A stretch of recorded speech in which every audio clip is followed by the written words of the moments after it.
ಏನು ಬಂದಿದೆ ಅತ್ತೆ?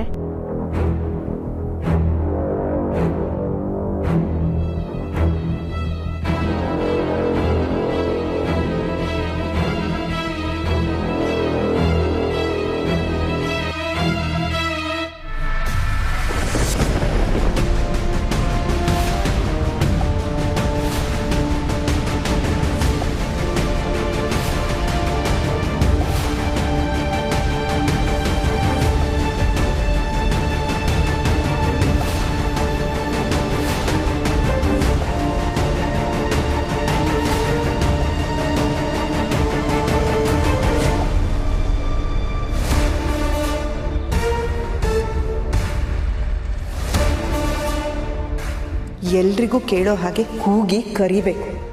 ಜೊತೆಗೆ ಈ ಪೇಪರನ್ನು ಎಲ್ರಿಗೂ ತೋರಿಸ್ಬೇಕು.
ಅಮ್ಮ, ಏನಿದೆಲ್ಲ? ಅದು ತುಳಸಿ ತುಳಸಿ, ಪಾರ್ವತಿ ನಗರದಲ್ಲಿ ನನ್ನ ತಮ್ಮ ಇದ್ದಾನಲ್ಲಮ್ಮ, ಅದೇ ಒಂದು 2 ಸಲ ನಮ್ಮ ಮನೆಗೂ ಬಂದಿದ್ದ. ನಿನಗೆ ನೆನಪಿರ್ಬೇಕಲ್ಲ?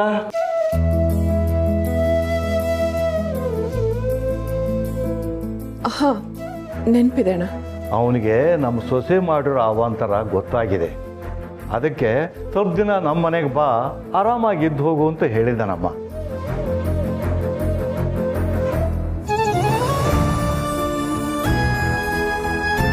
ಅಂಕಲ್, ನೆನ್ನೆ ಹಾಗೆ ಮಾತಾಡಿದ್ದಕ್ಕೆ ನಿಮಗೆ ಬೇಜಾರಾಯಿತು ಅನಿಸುತ್ತೆ. ಮನೆಯಲ್ಲಿ ಬೇರೆ ಯಾವುದೋ ಟೆನ್ಷನ್ ಇತ್ತು, ಜೊತೆಗೆ ಆಫೀಸಲ್ಲೂ ಕೆಲಸ ಜಾಸ್ತಿ. ಆ ಟೆನ್ಷನಲ್ಲಿ ಏನನ್ನ ಮಾತಾಡ್ಬಿಟ್ಟೆ. ದಯವಿಟ್ಟು ತಪ್ಪು ತಿಳ್ಕೊಬಿಡಿ. ಆ ಮಾತನ್ನ ಅಲ್ಲಿಗೆ ಬಿಟ್ಬಿಡಿ ಪ್ಲೀಸ್. ನೀವಿಲ್ಲೇ ಇದ್ದರೆ ತಾತಂಗೂ ಸಮಾಧಾನ ಆಗುತ್ತೆ. ದಯವಿಟ್ಟು ಹೋಗ್ಬಿಡಿ. ಛೇಚೆ, ಹಾಗೇನಿಲ್ಲಪ್ಪ. ಮನೆಯಿಂದ ಆಚೆ ಹಾಕಿದ ಮೇಲೆ ನಾವು ಅದೇ ಬೀದಿಲಿ ಅದು ಹೇಗೆ ತಲೆ ಎತ್ಕೊಂಡು ಓಡಾಡೋಕ್ಕಾಗತ್ತೆ? ನೀನೇ ಹೇಳು. ಜನರು ಕೇಳೋ ಪ್ರಶ್ನೆಗೆ ಉತ್ತರ ಕೊಡೋದು ಕಷ್ಟ ಆಗತ್ತೆ. ಅದು ಅಲ್ಲದೆ ನಾವು ಸ್ವಲ್ಪ ದಿನ ಬೇರೆ ಕಡೆ ಇದ್ದರೆ ಮನಸ್ಸಿಗೇನೋ ಒಂದು ನೆಮ್ಮದಿ ಅಂತ ಅಷ್ಟೇಪ್ಪ. ಮನೆಯಿಂದ ಆಚೆ ಹಾಕಿದಾಗ ನಮಗೆ ದಿಕ್ಕೇ ತೋಚದೇ ಇರುವಾಗ ನೀವೆಲ್ಲ ನಮಗೆಷ್ಟು ಸಹಾಯ ಮಾಡಿದ್ದೀರಿ. ಆ ಋಣನೇ ನಮ್ಮ ಮೇಲಿದೆ. ತಾತ, ಅವನ ನಿರ್ಧಾರ ಅವನು ತಗೊಂಡಿದ್ದಾನೆ.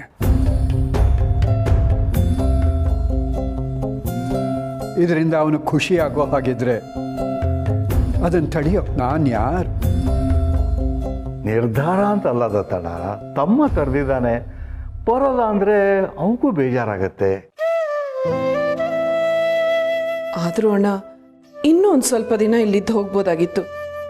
ಇಷ್ಟು ವರ್ಷ ನಾವು ಎದುರು ಬದ್ರು ಮನೇಲಿದ್ರು ಒಂದೇ ಮನೆಯವ್ರ ಥರ ಇದ್ವಿ.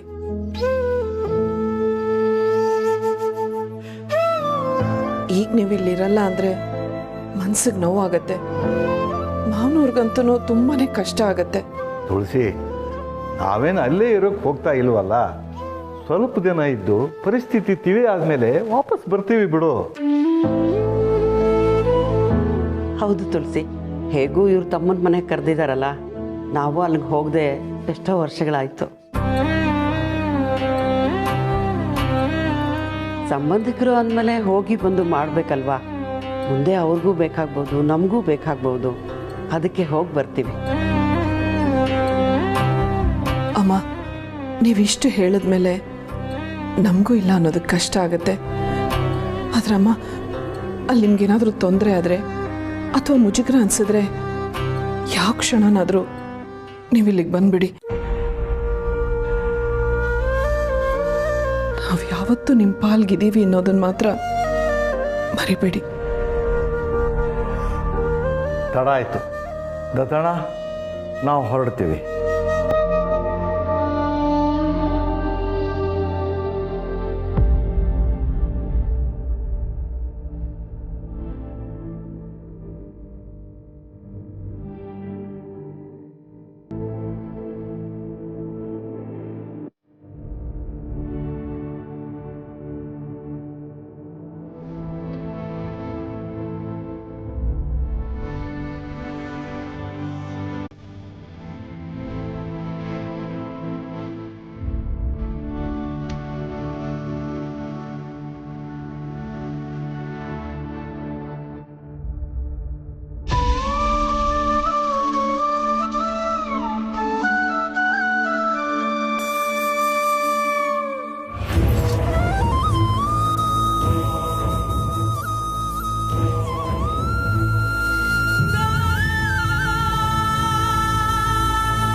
ಪೂರ್ಣಿ, ಸಮಾಧಾನ ಮಾಡ್ಕೊ ಪ್ಲೀಸ್. ಎಲ್ಲೋ ಏನೋ ಸಮಸ್ಯೆ ಆಗಿದೆ. ಇಲ್ಲಾಂದ್ರೆ ಭಾವ ಯಾವತ್ತೂ ಹೀಗೆ. ನಮ್ಮ ಮಾವ ಆಗಲ್ಲ ಅಂತ ನನಗೆ ಗೊತ್ತು ಅತ್ತೆ. ಅದೇ ನಾನು ಹೇಳಕ್ ಬಂದೆ ಪೂರ್ಣಿ. ಈ ಪೇಪರನ್ನು ಎಷ್ಟು ಜನ ತಗೊಳ್ತಾರೆ ಹೇಳು? ಎಷ್ಟೋ ಜನರಿಗೆ ಈ ಪೇಪರ್ ಯಾವುದು ಅಂತಾನೆ ಗೊತ್ತಿರಲ್ಲ. ಯಾವುದೋ ಕೆಲ್ಸಕ್ಕೆ ಬಾರದೇ ಇರೋ ಜರ್ನಲಿಸ್ಟು ಇದನ್ನು ಬರ್ತಿದ್ದಾನೆ. ನೀನು ಯೋಚನೆ ಮಾಡಬೇಡ ಪೂರ್ಣಿ. ನನಗೆ ಯೋಚನೆ ಆಗ್ತಿರೋದು ಮಾವನ ಬಗ್ಗೆ ಅತ್ತೆ. ಇದರಲ್ಲಿರೋದೆಲ್ಲ ಸುಳ್ಳು ಅಂತ ನನಗೆ ಗೊತ್ತು. ಆದರೆ ಮಾವ ಇದನ್ನೆಲ್ಲ ಹೇಗೆ ತಗೋತಾರೋ ಏನೋ. ಎಷ್ಟೋ ವರ್ಷದ ನಂತರ ಮಾವ ಖುಷಿಯಾಗಿದ್ರು. ಆದರೆ ಇದರಿಂದ ಅವ್ರ ಖುಷಿ ಹಾಳಾದ್ರೆ ಅಂತ ಭಯ. ಟೆನ್ಷನ್ ಮಾಡ್ಕೋಬೇಡ ಪೂರ್ಣಿ. ಈ ವಿಷಯ ಇನ್ನೂ ದೊಡ್ಡದಾಗದೆ ಇರೋ ಹಾಗೆ ನಾನು ನೋಡ್ಕೊಳ್ತೀನಿ.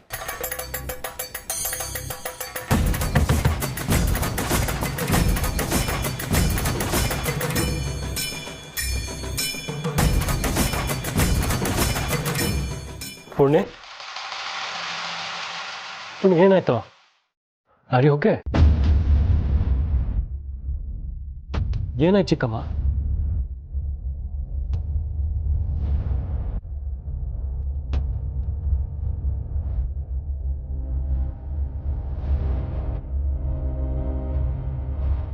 ಪುಣ್ಯ ಏನಾಯ್ತು?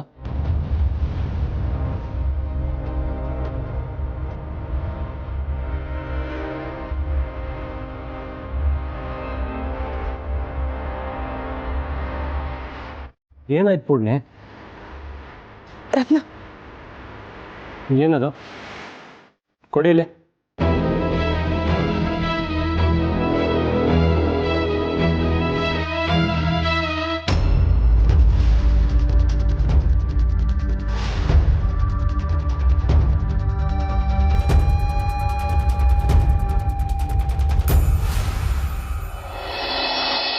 ದತ್ತಣ್ಣ, ಬ್ಯಾಗ್ ನನ್ನ ಕೈಲಿ ಕೊಡೋಣ. ಏನು ಸುಮ್ಮನೆ ಇರಪ್ಪ. ಏನಣ್ಣ ನೀನು? ಅಂಕಲ್, ಸಮರ್ಥ ಆಗಿ ಮಾತಾಡಿದ್ದಕ್ಕೆ ನಿಮಗೆ ನೋವಾಗಿರುತ್ತೆ. ನಿಮ್ಮನ್ನು ಹರ್ಟ್ ಮಾಡಬೇಕು ಅನ್ನೋದು ಅವನ ಉದ್ದೇಶ ಅಲ್ಲ. ಯಾವುದೋ ಟೆನ್ಷನಲ್ಲಿ ಆ ರೀತಿ ಮಾತಾಡ್ಬಿಟ್ಟಿದ್ದಾನೆ. ದಯವಿಟ್ಟು ಅವನನ್ನು ಕ್ಷಮಿಸ್ಬಿಡಿ ಅಂಕಲ್. ಅಯ್ಯೋ, ಹಾಗೆಲ್ಲ ಏನೂ ಇಲ್ಲ ಅಂತ ಹೇಳಿದ್ನಲ್ಲಮ್ಮ ಸಿರಿ. ತಮ್ಮ ಕರೆದಿಲ್ಲ ಅಂದರೆ ನಾವು ನಿಮ್ಮನೇಲೇ ಇರ್ತೀವಿ.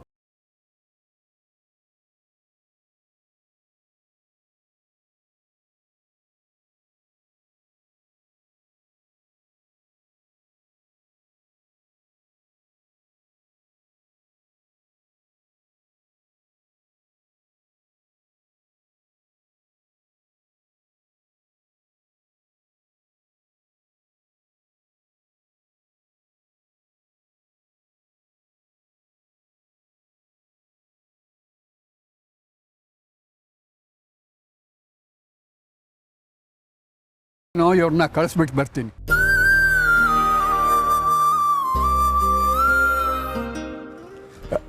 ಒಂದೆರಡು ನಿಮಿಷ ಅಪ್ಪ. ಶೇಷು, ನಿನ್ನ ತಮ್ಮನ ಮನೆಗೆ ಹೋದ್ಮೇಲೆ ಅವನ ಮನೆ ಅಡ್ರೆಸ್ಸು ನನ್ನ ನಂಬರ್ಗೆ ಕಳಿಸು. ನಾ ಬಿಡುವಾದಾಗಲೆಲ್ಲ ನಾ ಬರ್ತಾ ಇರ್ತೀನಿ. ಆಯ್ತು ದತ್ತಣ್ಣ, ಅಲ್ಲಿ ಹೋದ್ಮೇಲೆ ಅವನ ಹತ್ರನೇ ಬರ್ಸಿ ಕಳಿಸ್ತೀನಿ. ಓ ದತ್ತಣ್ಣ, ನೀನು ಹೀಗೆ ಮುಖ ಮಾಡ್ಕೊಂಡ್ರೆ ನೋಡೋಕ್ಕಾಗಲ್ಲಪ್ಪ. ಅಲ್ಲ, ನಾನೇನು ದೇಶಾಂತರ ಹೋಗ್ತಿದ್ದೀನೇನೋ? ನೀನು ಹೊರಟು ನಿಂತಿದ್ದೀಯಾ ಅಂತ ಅಷ್ಟೇ ಅಲ್ಲ ಕಣೋ, ನೀನು ನನ್ನ ಬೆಸ್ಟ್ ಫ್ರೆಂಡು ಶೇಷು. ನಿನ್ನ ಕಷ್ಟ ಕಾಲದಲ್ಲಿ ನಾನೇನು ಸಹಾಯ ಮಾಡೋಕ್ಕಾಗ್ತಾ ಇಲ್ವಲ್ಲ ಅಂತನೋ ಸಂಕಟ ನನಗೆ. ಏನು ಮಾತು ಅಂತ ಆಡ್ತೀಯ ದತ್ತಣ್ಣ? ಇಷ್ಟು ವರ್ಷದಲ್ಲಿ ನನಗೆ ಬೇಕಾದಷ್ಟು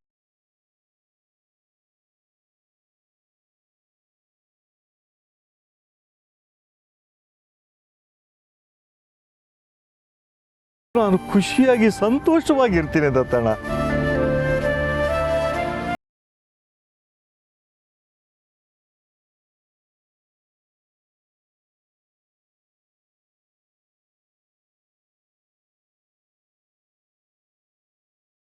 ಕಷ್ಟ ಆಗುತ್ತೆ.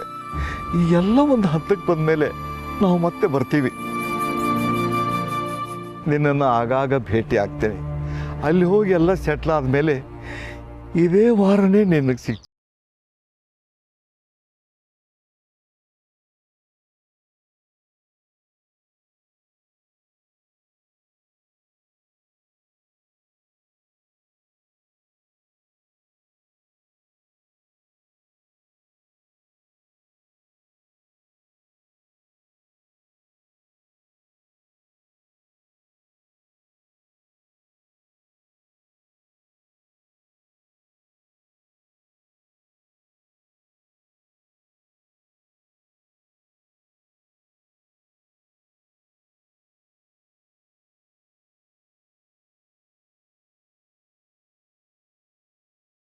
ಕೊಂಡು ಹೋದಂತ ಆಗಿಬಿಡುತ್ತೆ.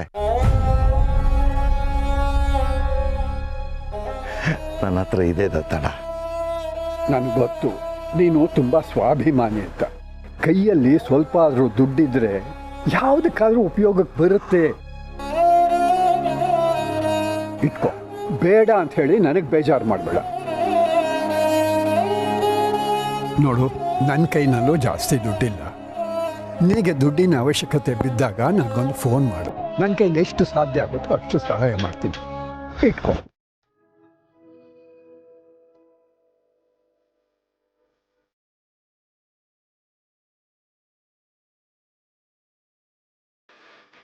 ಬರ್ಲಾ?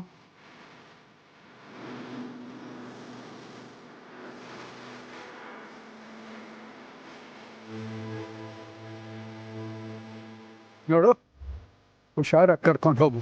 ಏನು ಅವ್ರು ಹೇಳಿದ ಅಡ್ರೆಸ್ಗೆ ಕರ್ಕೊಂಡು ಹೋಗ್ಬಿಡು. ವಯಸ್ಸಾದವರು ಅಂತ ಸಿಟಿ ಎಲ್ಲ ಸುತ್ತೋಕೆ ಹೋಗಬೇಡ. ಏನು ನಿನ್ನ ನಂಬರು ನೋಟ್ ಮಾಡ್ಕೊಂಡಿದ್ದೀನಿ, ಆಮೇಲೆ ಹುಡುಕೊಂಡು ಬಂದು ವಿಚಾರಿಸ್ಕೋತೀನಿ ನಿನ್ನ.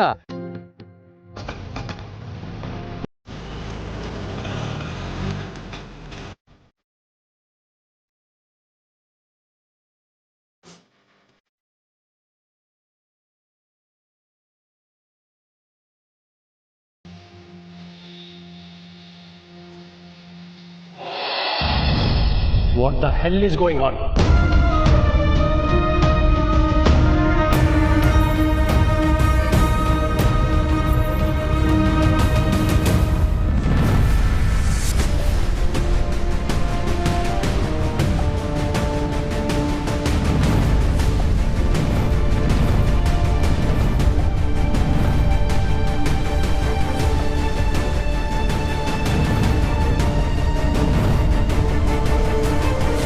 ಛೇ, ಏನಿದು ಅಸಹ್ಯ.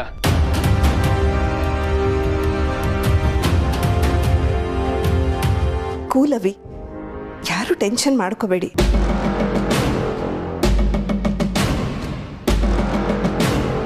ಈ ನ್ಯೂಸ್ ಪೇಪರ್ಗಳ ಕೆಲಸನೇ ಇದಲ್ವಾ, ಕಂಡಿದ್ದನ್ನೆಲ್ಲ ಬರೀತಾರೆ.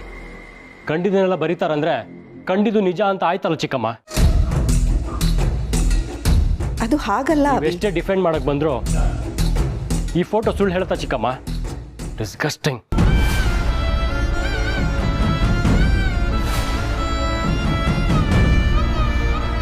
ಮೊದಲಿಂದನೂ ಆ ಮನುಷ್ಯನ ಮೇಲೆ ನನ್ನ ಗೌರವ ಇರಲಿಲ್ಲ. ಆದರೆ ಈ ವಿಷಯದಲ್ಲಿ ಹೀಗೆ ಅಂತ ನಾನು ಅಂದ್ಕೊಂಡಿರಲಿಲ್ಲ. ರೀ ಇನಫ್ ಪುಣ್ಯ, ನೀನೀಗ ಡಿಫೆಂಡ್ ಮಾಡಕ್ಕೆ ಬರಬೇಡ. ಆ ಫೋಟೋಲ್ಲಿ ಹೆಂಗಸಿನ ಮುಖ ಕಾಣಿಸ್ದೇ ಇರ್ಬೋದು, ಆದರೆ ಹಾಗೆ ಹೆಗಲ ಮೇಲೆ ತಲೆ ಇಟ್ಕೊಂಡಿರೋದು ಹೆಂಗಸೆ ತಾನೆ. ಅಂದರೆ ಏನರ್ಥ?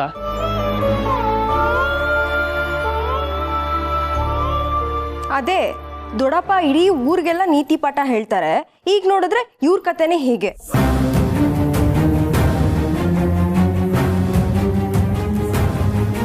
Shut up Nidhi, mind your tongue.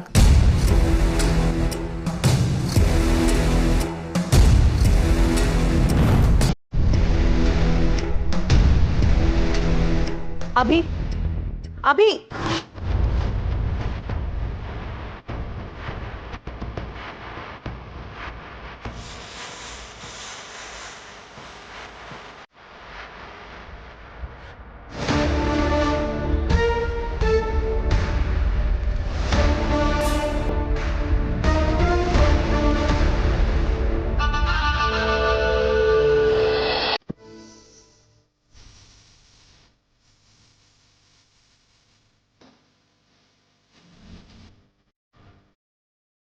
Friends ಮಧ್ಯೆ ಮುಚ್ಚುಮರೆ ಯಾಕೆ ಎಂದು ತುಳಸಿಯವರು ಸತ್ಯ ಅಲ್ವಾ?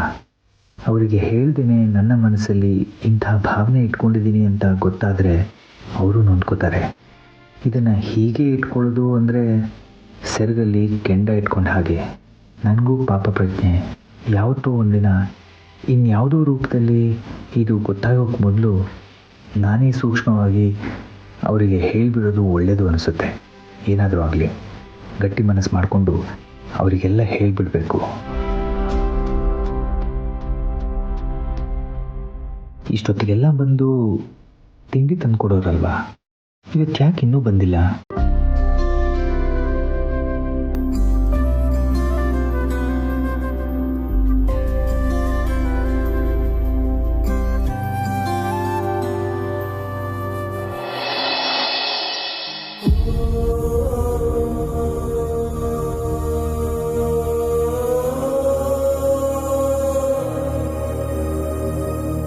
ಸಮಾಧಾನ ಮಾಡ್ಕೊಂಡು ಆಗಾಗ ಬಂದು ದತ್ತಣ್ಣ ನೋಡ್ಕೊಂಡು ಹೋಗ್ಬೋದಲ್ವಾ? ನಾನು ನೋಡಕ್ ಬರದೇ ಇದ್ರು ಅವನು ಬರ್ತಾನೆ ಅಂತ ಗೊತ್ತು ಗೋದಾವರಿ. ಆದ್ರೆ ನನ್ಗೆ ಟೆನ್ಷನ್ ಆಗ್ತಾ ಇರೋದು ಅದಲ್ಲ. ವಯಸ್ಸಾಗಿದೆ ಭಾರ ಅಂತ ನನ್ನ ತಮ್ಮ ಅವ್ರ ಮನೆಗೆ ಬರೋದು ಬೇಡ ಅಂದ್ಬಿಟ್ಟ.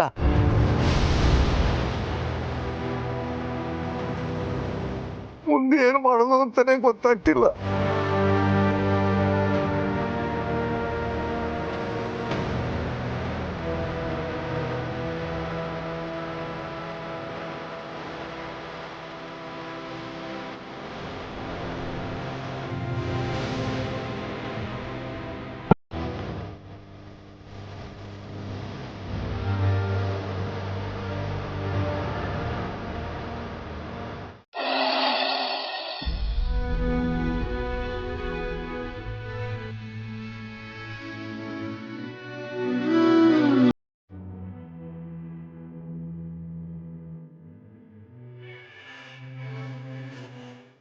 ತಾತ, ಆಗ್ಲಿಂದ ಏನು ಕೇಳಿದ್ರು ಬೇಡ ಅಂತಿದ್ದೀರಾ.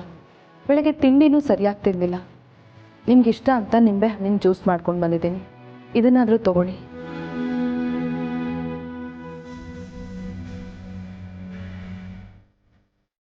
ತಾತ, ನಾನು ಆಡಿರೋ ಮಾತಿಂದ ಅವ್ರು ಹೊರಟ್ರು ಅಂತ ನಿಮಗೆ ನನ್ನ ಕೋಪ ಇದೆ ಅಂತ ಗೊತ್ತು. ಬೇಕಿದ್ರೆ ಡೇಟ್ ಹೊಡೆದ್ಬಿಡಿ. ಈಗಾಗಲೇ ಸಂಧ್ಯಾ ಮಾಡಿರೋ ಕೆಲಸಕ್ಕೆ ಈ ಮನೇಲಿ ಯಾರ ಮುಖದಲ್ಲೂ ನಗು ಇಲ್ಲ. ಜೊತೆಲಿ ನೀವು ಇದರ ಮುಖ ಸಪ್ಪು ಮಾಡ್ಕೊಂಡಿದ್ರೆ ನೋಡೋಕ್ಕಾಗಲ್ಲ ತಾತ. ನೀನೇ ಏನಾದರೂ ಅಂದ್ಯೋ, ಅವರೇ ಏನಾದರೂ ಅಂದ್ಕೊಂಡ್ರೋ, ಅದು ಪ್ರಶ್ನೆ ಅಲ್ಲ. ಕಾಲ ಬಂದಾಗ ಎಲ್ಲರೂ ಹೋಗ್ತಾನೇ ಇರಬೇಕು. ಎಷ್ಟೋ ವರ್ಷಗಳಿಂದ ಜೊತೆಯಲ್ಲೇ ಇದ್ದ ಆತ್ಮೀಯ ಸ್ನೇಹಿತ ಒಬ್ಬ ಇದ್ದಕ್ಕಿದ್ದ ಹಾಗೆ ದೂರ ಹೋದ ಅಂದರೆ ಮನಸ್ಸಿಗೆ ಬೇಜಾರಾಗೋದು ಸಹಜ ಅಲ್ವಾ? ನೀವೆಲ್ಲ ಕೆಲಸ, ತಿರುಗಾಟ, ಮೊಬೈಲು ಅಂತ ಕಾಲ ಕಳೆದು ಬಿಡ್ತೀರಿ. ಆದರೆ ನಮಗೆ ನಮ್ಮ ವಯಸ್ಸಿನವರು ನಮ್ಮ ಥರದ ಮನಸ್ಸಿನವರು ನಮ್ಮ ಜೊತೆಯಲ್ಲಿ ಇರಬೇಕು ಅನಿಸುತ್ತೆ. ಇಲ್ಲ ಅಂದರೆ ಕಷ್ಟ ಆಗುತ್ತೆ.